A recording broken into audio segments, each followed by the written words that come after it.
ذمیوں کے درمیان فیصلہ کرنا۔ عبداللہ بن عمرہ نے حضرت برائی رضی اللہ تعالیٰ عنہ سے روایت کی ہے کہ آپ کے پاس ایک آدمی گزرا گیا جس کا چہرہ سیاہ کیا گیا تھا اور اس کو گھمایا اور پیٹا جا رہا تھا، تو آپ صلی اللہ علیہ وسلم نے فرمایا اس کا معاملہ کیا ہے؟ تو انہوں نے کہا اس نے زنا کیا ہے۔ آپ صلی اللہ علیہ وسلم نے فرمایا تمہاری کتاب میں کیا حکم ہے؟ انہوں نے اپنے میں سے ایک آدمی کی طرف اشارہ کیا تو اس سے جناب رسول اللہ صلی اللہ علیہ وسلم نے دریافت کیا تو آدمی کہنے لگا ہم اپنی کتاب میں رجم کا حکم پاتے ہیں، مگر ہم سرداروں میں زنا کی کثرت ہو گئی، پس ہم نے اپنے کم درجہ لوگوں پر حد کا قیام بھی ناپسند کیا اور سرداروں کو بالکل چھوڑنا بھی ناپسند کیا۔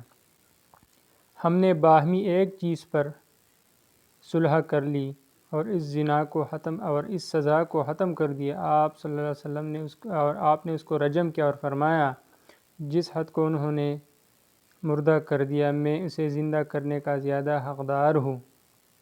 تو اس روایت میں یہ دلالت ہے کہ آپ صلی اللہ علیہ وسلم کو یہ حق حاصل تھا کہ ان کے مابین فیصلہ کرے، خواہ وہ آپ کو فیصل نہ مانے نہ بنائے۔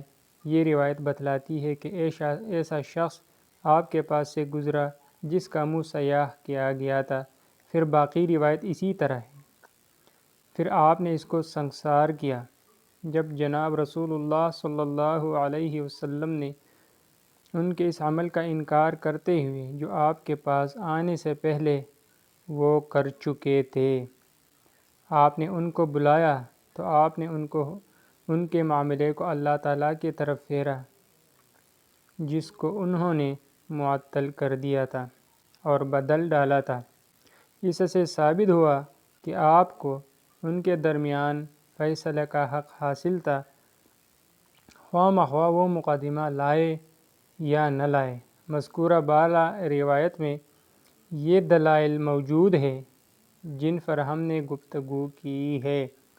جہاں تک قرآن مجید کی آیت ہے فَإِن جَاءُكَ فَاحْكُم بَيْنَهُمْ وَأَعْرِضْ عَنْهُمْ کا تعلق ہے، تو جن کے ہاں یہ حکم ثابت ہے وہ اس آیت کو منسوخ مانتے ہیں۔